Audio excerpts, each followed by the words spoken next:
Section 8.5 is probably the fussiest. This is on measures of relative position.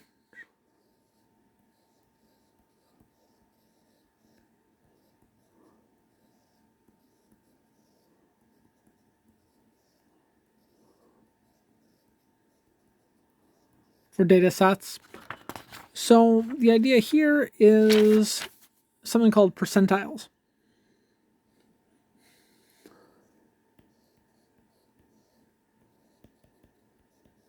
So you've probably heard the term percentile. The nth percentile gives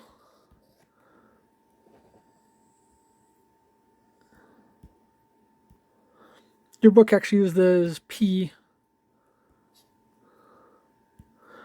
The pth percentile gives the value K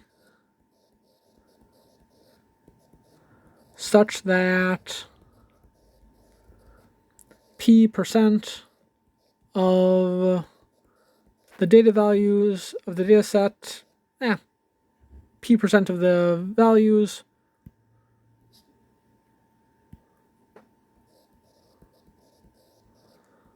are less than or equal to K. So just for instance, if we said that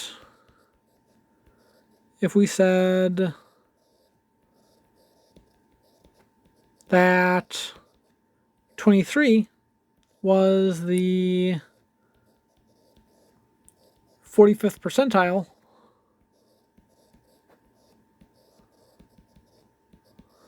for a data set,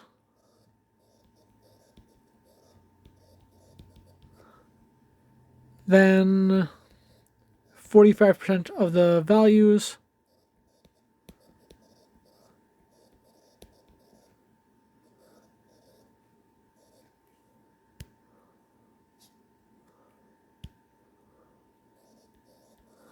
in that set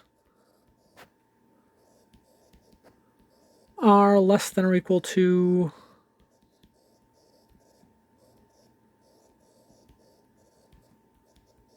23. So it's a relatively straightforward idea. It just takes a little bit of thinking. So our procedure for finding the data value for a specified percentile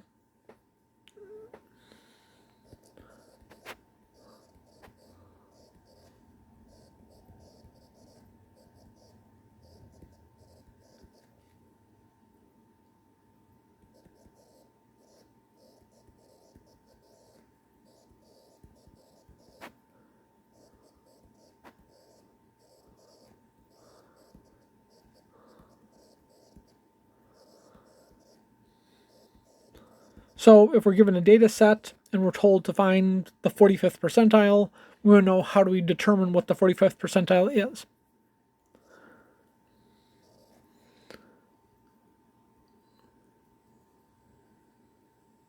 Step 1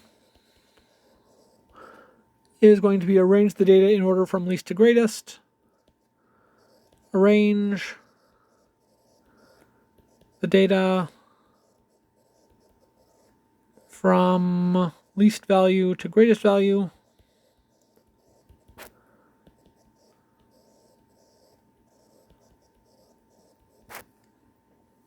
Step 2 is to multiply the number of all data items by P%. Multiply the number of data items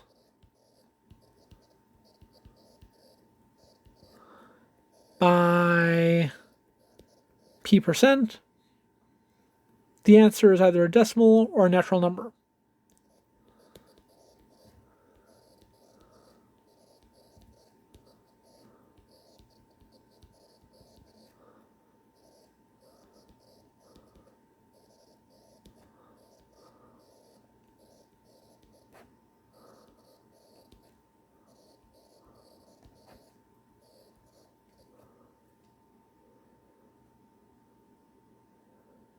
And we're going to see that determining the number k depends on whether the answer in this step is a decimal or a whole number.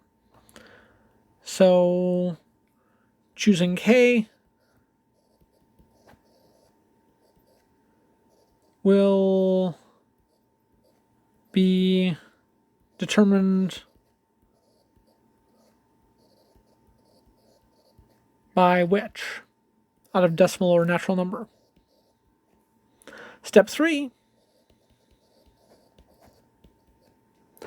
if the answer in step 2 is a decimal, round up.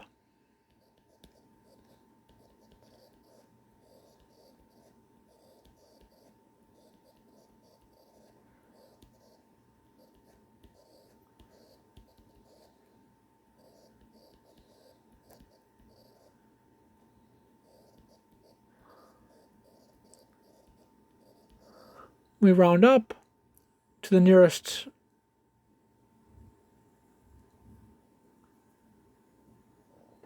next natural number.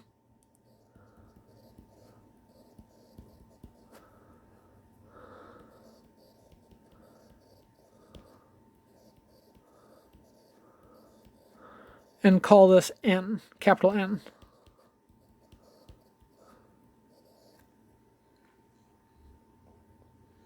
Then count that many data items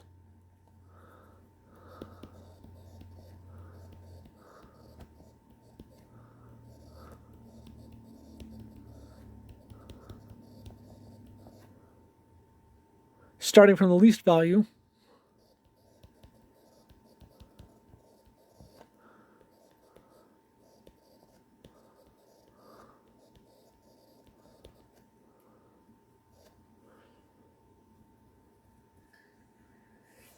the value of the last data item is going to be k.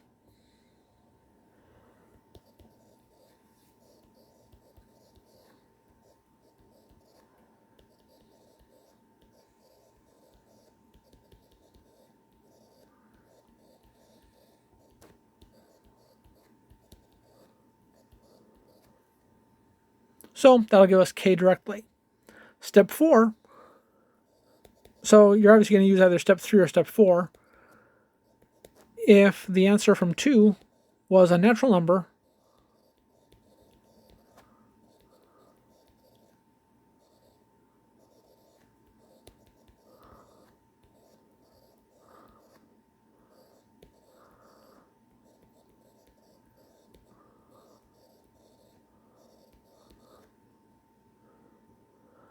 we call this natural number n star.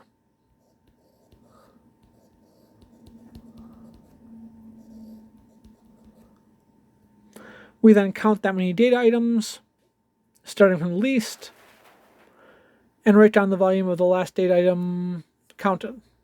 And then we add 1.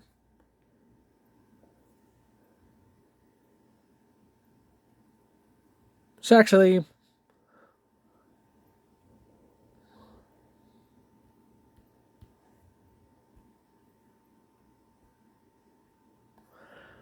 so we get that n star, and so now we're going to count off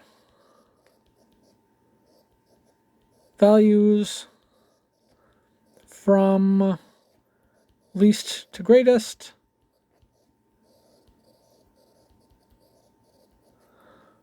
until we get to n star, and then take the value after that.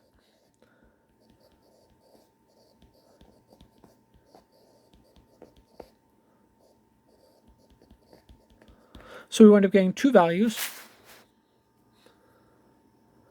K will be the average of the n starth value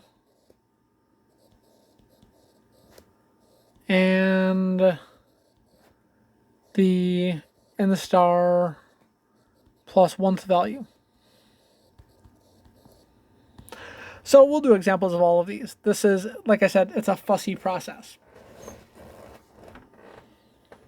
So let's look at an example of step 4. If we had, say, a nice, neat data set, 1, 7, 12, 15, and we wanted the 50th percentile.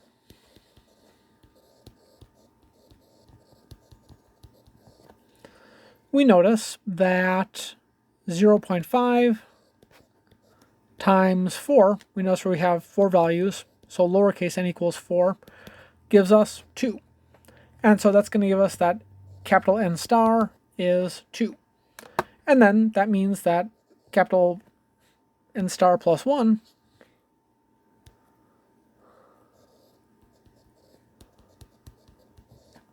is 3. And so we know that we're going to count off the second value. K is going to be the second value plus the third value divided by 2. And so we get 7 plus 12 divided by 2 gives us 19 divided by 2 is 8.5. And so we notice that the 50th percentile is 8.5. 50% of the values are 8.5 or less. You actually also notice, this goes back to the idea of quartiles. One way of defining quartiles is the median is the 50th percentile. Q1 is the 25th percentile.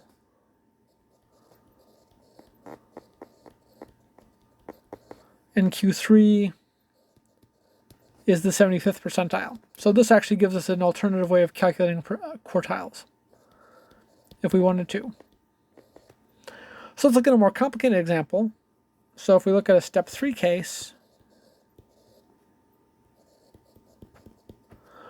we notice that if we had, say, 3, 7, 5, 4, 6, we'll toss out, we'll put them in order. 3, 4, 5, 6, 7.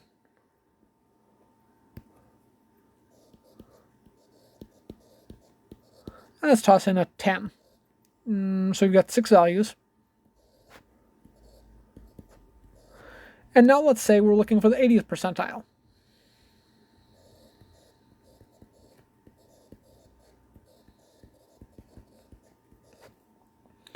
We're going to look at 0.80 times 6 gives us 4.8. And so we round up to 5. And so we notice that that's n star is 5. We count off 1, 2, 3, 4, 5. The fifth value is 7. And so we know that the 80th percentile is 7.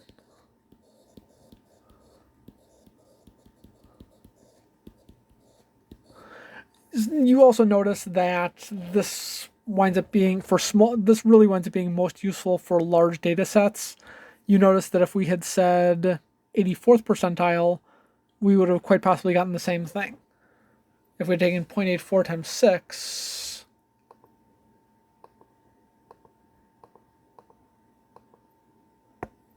now that would have gone one higher. But if we had done, let's look the other direction. Yeah, so we notice the 78th percentile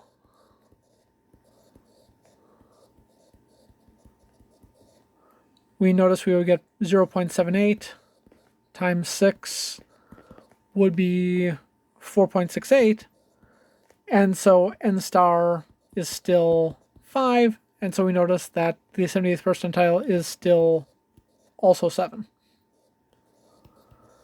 So for small data sets, you get a lot of repetition. So a lot of the percentiles are going to be 7s. And so if you felt bored, you could work through 78th percentile is 7, 79th percentile is 7, 80th percentile is 7. You could work out how many of the percentiles are all 7s. That will not be an exam question. We'll look at an example from the book. If we look at the data set on page 631,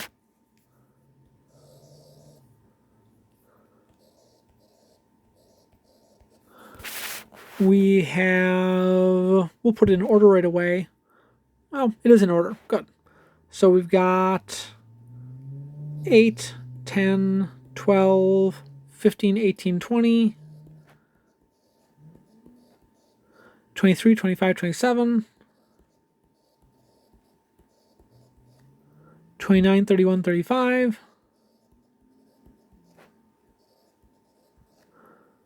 37, 39, 40,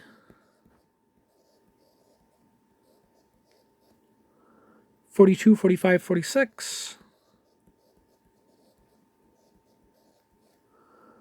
50, 51, 60, and 65. So you count those up. We've got 1, 2, 3, 4, 5, 6, 7, 8, 9, 10, 11, 12, 13, 14, 15, 16, 17, 18, 19, 20, 21, 22 values. So n equal lowercase n is 22 values. So if we were going to look at, we'll try 26 and 28, the 25th percentile and the 28th percentile. So 25th percentile, oops, number 26. 25th percentile, we notice that we can say 0.25 times 22 is going to give us 5.5. We round up, n star is going to be 6. That makes life easy. So the sixth value is going to be 1, 2, 3, 4, 5, 6. So we know that the 25th percentile is equal to 20. Because that's the sixth value.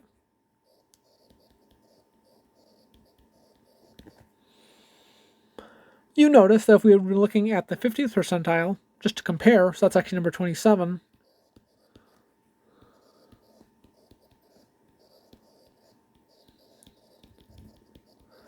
Now we're going to get 0.5, 0.50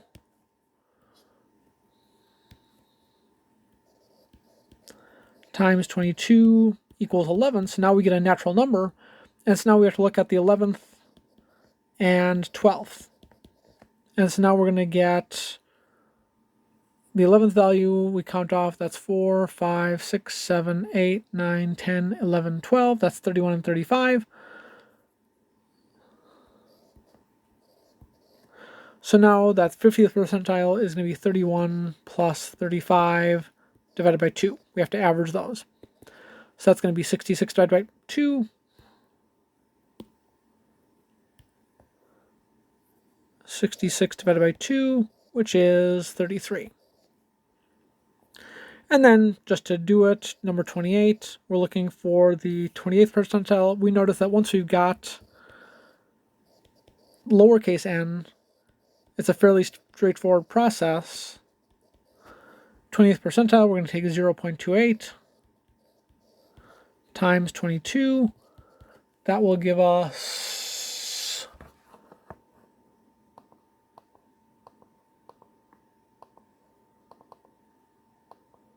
6.16.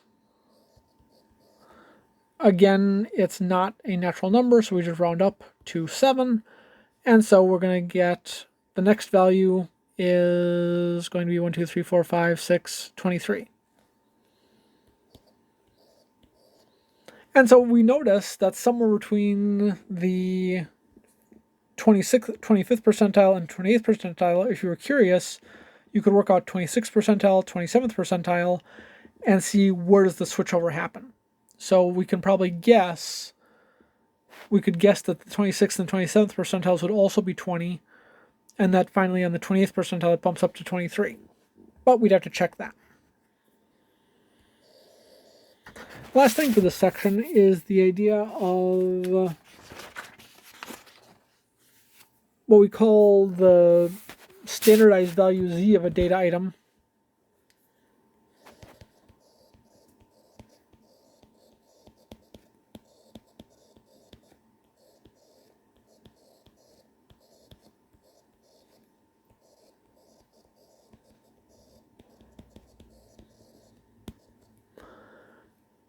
Given a value x, the mean, x bar, and the standard deviation,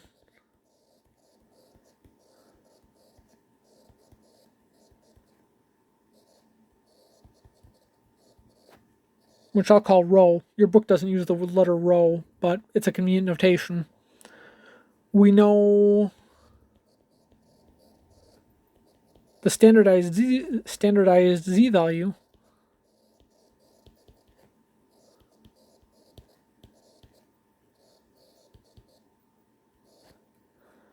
corresponding to x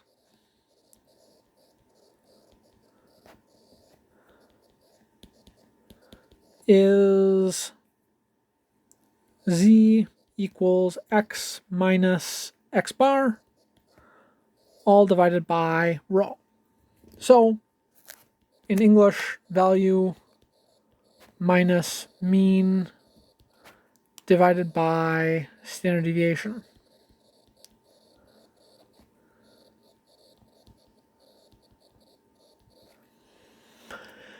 And so in practice, what we notice is that if we had value equals 12, mean equals 8, standard deviation equals 2, we notice that the z value for 12 is going to be 12 minus 8 divided by 2, gives us 4 divided by 2 equals 2. And so if you take a course in statistics, this becomes much more interesting. This is the idea that that value is 2 standard deviations above the mean. And that can be interesting. The other thing we notice is if we had, say, a quiz and an exam on the same information, we may be curious to see how the quiz score compares to the exam score. And so we notice if we had a value of 67, a mean value of 53, and a standard deviation of, say, 4, we could ask, is this value of 67 a better score than the score of 12 with the mean of 8? And so the mean and the standard deviation make a big difference to the z value. So now we'd have z sub 67 would wind up being 67 minus 53 divided by 4. So we would get 14 divided by 4 is 3.5. And so that's 3.5 standard deviations above the mean. So from a certain point of view, that value of 67 is a much better score. If it was an exam score, it would be a better exam score than the 12 on a quiz.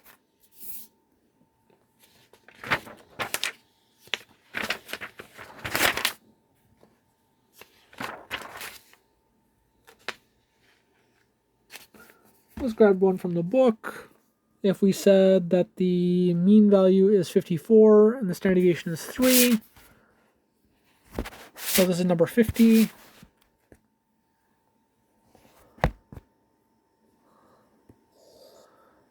So page 633.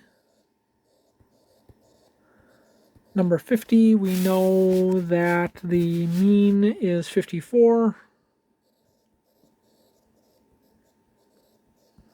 We know the standard deviation is